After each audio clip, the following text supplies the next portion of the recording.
hablando de temas de Carlos Casares, también a un hecho que va a tener trascendencia no solo en los casarenses, sino también en la región, porque se está trabajando en un documental sobre la vida de un hombre que ya no vive, pero que dejó una impronta muy importante en la ciencia, en las investigaciones arqueológicas, oriundo de Carlos Casares. Pero el que lleva adelante toda esta iniciativa es Ricardo Preve, desde Cadena 9, Gustavo Tinetti. Buen día, Ricardo, bienvenido, un gusto, ¿cómo estás? Buen día, Gustavo, un gusto, gracias por tenerme en Cadena 9. No, al contrario. Bueno, ¿cómo surge reflotar la historia de este convecino casarense?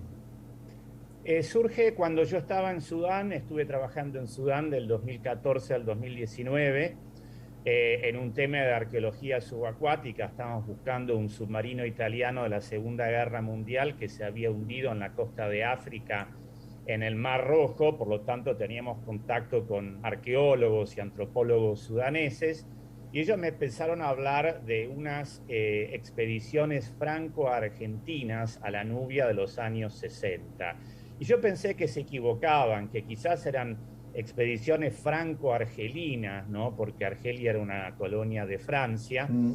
Pero después me puse a investigar y vi que efectivamente en los años 60 habían estado unos argentinos arqueólogos excavando en el norte de Sudán, en la región de la Nubia. Y yo desconocía esta historia y me puse a averiguar más, a ver si era verdad y cómo podía descubrir más detalles de esto. Bien, y ahí descubrís que un hombre siendo abogado, que aprendió como autodidacta el egipcio, historiador, que dio clase en la Escuela Nacional de La Plata, la histórica además, eh, bueno, como Jacobo llevó adelante esta tarea, y ahí te sumaste a seguir en el trabajo, ¿no? Así es, me puse en contacto con arqueólogos, antropólogos argentinos y descubrí, bueno, ellos sabían de la figura de este Abraham Rosenwasser, nacido en 1896 en Carlos Casares.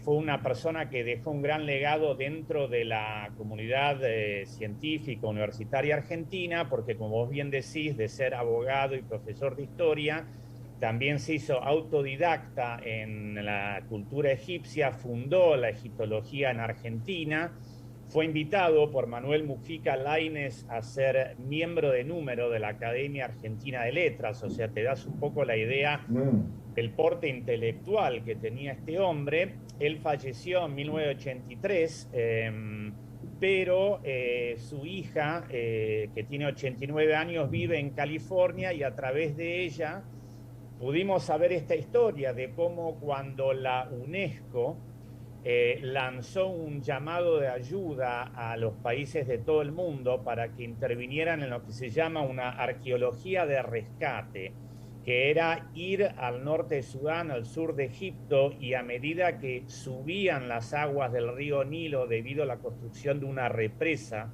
la represa de Aswan, intentar salvar lo antes posible la mayor cantidad de artefactos y de tesoros arqueológicos posible.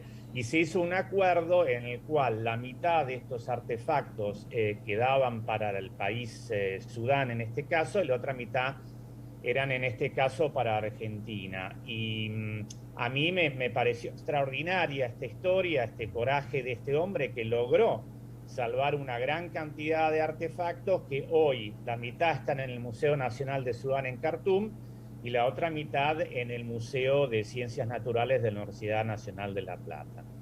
Interesantísimo lo que nos estás contando. Bueno, enseguida vamos a seguir con esa historia, porque yo quiero contarle a los oyentes y televidentes de Cadena 9 que con quien estamos hablando es un ingeniero agrónomo y que de pronto se convierte en cineasta. Fíjese usted, él tiene su propia historia, su vida es un documental en definitiva.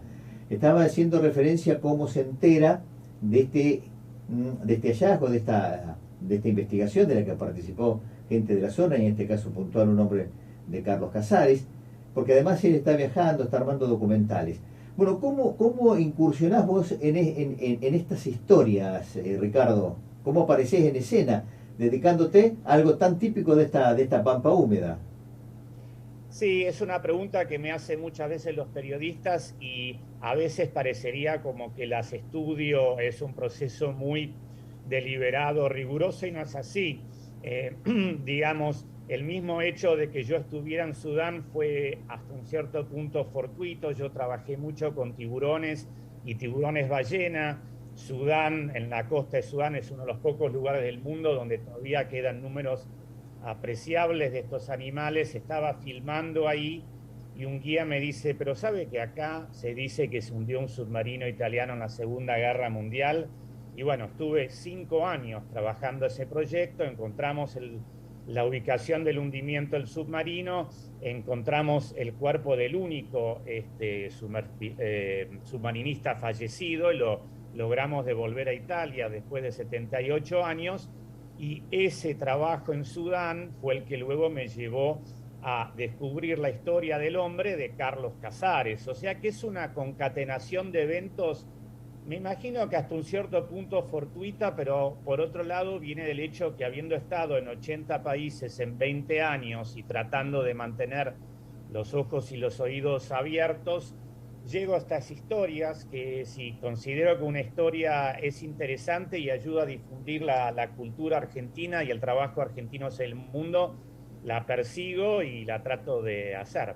Vos te graduaste en Buenos Aires como agrónomo. No, en realidad empecé en la Universidad Nacional de Buenos Aires, pero me gradué en Virginia Tech, que es una universidad en el estado de Virginia, Estados Unidos, ¿Mm? primero con un título de ingeniero agrónomo y luego con un máster de ingeniero forestal. Y trabajé, creo, casi 20 años como gerente de empresas agroindustriales.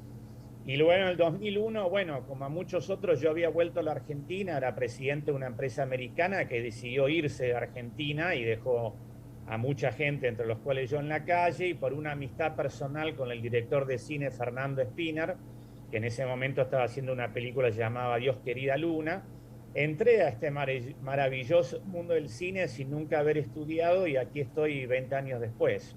Bueno, pero te fuiste orientado, te fuiste formando y máxime ya tenías una raíz, por lo menos desde la cultura norteamericana, sabiendo lo que significa el cine para ellos y esa industria cómo la trasladaron al mundo, ¿no? Sí, después tuve la buena suerte de conseguir mi primer trabajo en National Geographic Television, la histórica productora de programas del canal National Geographic. Mm. Ahí aprendí muchísimo, tuve el privilegio de trabajar con gente muy talentosa y con mucha experiencia. Después también tuve la oportunidad de trabajar en Discovery Channel, trabajé para Al Jazeera, que es la cadena del gobierno de Qatar, trabajé para PBS, que sería el canal 7, la televisión pública de Estados Unidos de Norteamérica, trabajé para la RAI, que es la televisión pública italiana, y de a poco me fui aprendiendo el trabajo a través también de un grupo muy talentoso de colaboradores argentinos, algunos de los cuales siguen trabajando conmigo décadas después. Bueno, vuelvo a la historia de Jacobo Rosenbasser en Carlos Casares. Estuviste en Carlos Casares para este documental. ¿Conocías la ciudad? Y bueno, ¿qué nos podés contar de eso? Si te corrijo, es Abraham Rosenbasser el nombre de nuestro personaje. Tenía un hermano, creo que se llama Jacobo, pero su nombre es Abraham.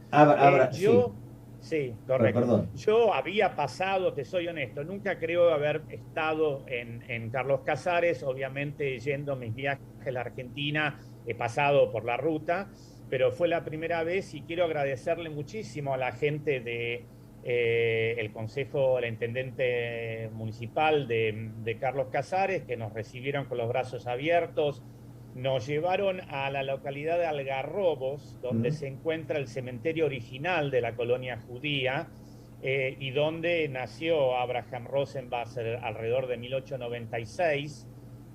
Tuvimos una suerte extraordinaria porque llovió a cántaros ese día que estábamos filmando y pudimos filmar en la lluvia el cementerio con los reflejos del agua sobre los mármoles de las tumbas y después salió el sol y tuvimos una puesta de sol gloriosa con unos colores espectaculares al lado de la laguna de Algarrobos, así que fue muy lindo eso y luego el día siguiente, gracias siempre a la sociedad israelita y a la intendencia, nos organizaron una visita a una estancia de un señor Sarabia donde hicimos tomas de gauchos y de caballos, porque para mí era importante destacar el hecho de que un muchacho que llegó hasta la Nubia, que queda en la otra punta del mundo, no arrancó de un entorno privilegiado en, digamos, Barrio Norte o el barrio de Palermo en la capital federal, sino que arrancó del corazón de la provincia de Buenos Aires, ¿no? Mm. Y tuvo que irse, creo, en tren a principios del siglo XX a comenzar esta extraordinaria aventura que luego resultó en un patrimonio cultural de un valor incalculable para nuestro país. Así que el hecho de que él hubiera arrancado su vida en Carlos Casares, en esa zona, y llegado tan lejos, creo que es un elemento destacable en la historia y lo quise presentar a través de tomarnos el tiempo de ir a filmar en Carlos Casares. Bueno, y la familia llega a Carlos Casares de una iniciativa de un alemán que protegía a los judíos, Mauricio Hirsch, que venía de una familia adinerada y pudiente, y armó una asociación de cuidado y de protección y de impulso precisamente para la comunidad hebrea. Y ahí terminan en Carlos Casares. Sus padres, va su madre y después él nace ahí. Correcto. Es muy increíble eso también, digamos, de qué origen humilde que tuvo él, ¿no? Tenemos entendido que, como muchos otros chicos de fin del siglo XIX en la región pampeana argentina, estaba mayormente descalzo y sabemos que iba al colegio en un caballo con su hermano mayor y menor y que aparentemente los anotaron a los tres en el registro civil el mismo día, el mismo año. Así podían cursar el mismo año en el Colegio Nacional de Buenos Aires cuando los mandaron a estudiar y compartir una pensión.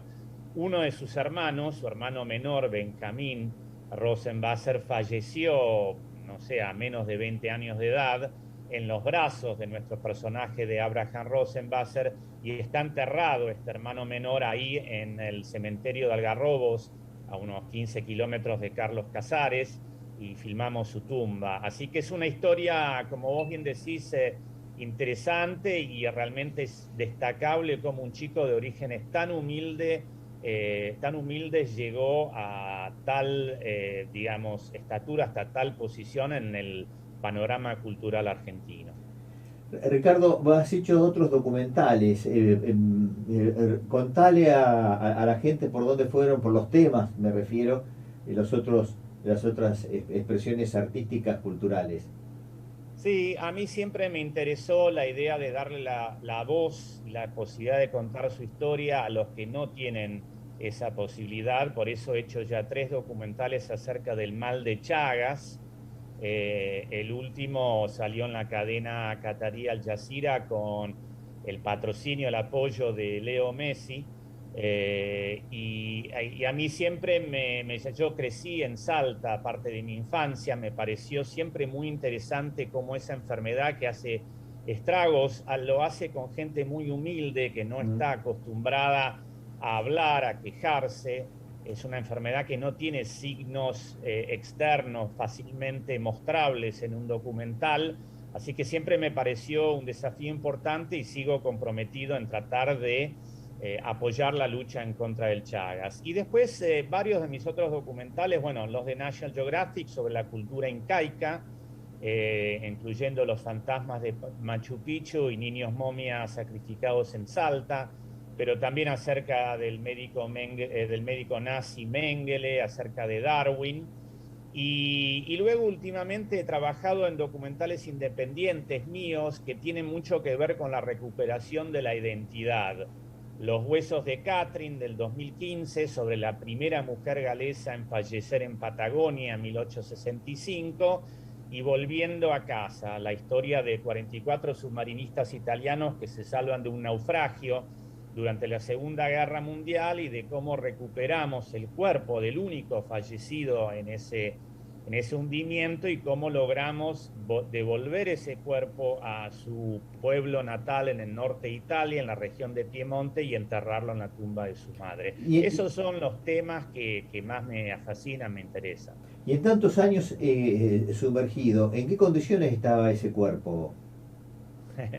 La verdad que soy un hombre afortunado porque he tenido la posibilidad de hacer casi 800 buceos en todos los océanos del mundo. Y creo que ha sido muy bueno para mi cuerpo tener sobre todo la capacidad de observar lo que es los océanos, nuestro planeta, que mayormente es agua, y he tenido también la oportunidad de conocer gente que hoy son mis amigos y he tenido la oportunidad de ver cosas que muy poca gente ve, así que soy un hombre muy afortunado en ese sentido. Sí, nos damos cuenta y bueno, además es por eso yo decía en un momento, ¿no? Tu vida es para hacer un documental, pero bueno, esto visto desde afuera, obviamente. Claro. Bueno, vamos al documental del convecino de Carlos Casares. ¿Cuándo está previsto que se pueda ver? Claro. Mira, nosotros, esto es algo que avanzó rapidísimo este año. Nosotros filmamos la primera parte en una ciudad en California donde vive la hija Mm. del doctor Abraham Rosenbasser en mayo. Estuvimos 5 días filmando con ella. Luego una segunda unidad, que no, yo no participé, pero teniendo contactos, estuvo filmando en Sudán en el mes de agosto, porque creo haber mencionado antes que la mitad de los artefactos que Sí, recuperó la correcto. misión argentina están ahí en ese museo. Ahora estaban filmando otras escenas más, pero la semana pasada estalló una revolución en Sudán, y están cortadas las comunicaciones de teléfonos, internet, así que no sabemos cómo está nuestro equipo de filmación y no sabemos cuándo nos van a poder hacer llegar las imágenes que estuvieron filmando. Y después nosotros estuvimos filmando en Carlos Casares, en la ciudad de Buenos Aires, en La Plata, y terminamos hace 10 días. Nuestro objetivo es de terminar el documental para fin de año y estrenarlo el año próximo, posiblemente con una proyección especial, un preestreno, en coordinación con la Universidad Nacional de La Plata, donde el doctor Rosenbasser fue decano de una facultad. Bien, bueno, ponemos Cadena 9 a disposición para difundirlo para toda esta región también, ¿eh? Así que, Muchas gracias, muchísimas gracias y esperamos también poder visitarlos a ustedes y mostrarle a la gente de Carlos Casares por qué justamente deberían estar muy orgullosos de este niño descalzo que llegó a ser una persona de tal importancia en la cultura internacional. bien. Ricardo, muchísimas gracias por el gesto, un abrazo a la distancia y te alentamos a seguir en esos trabajos que enriquecen culturalmente mucho. Muy atento, ¿eh? Gracias a ustedes y gracias por tenerme en Cadena 9. Un saludo a toda la gente de 9 de julio de la zona central.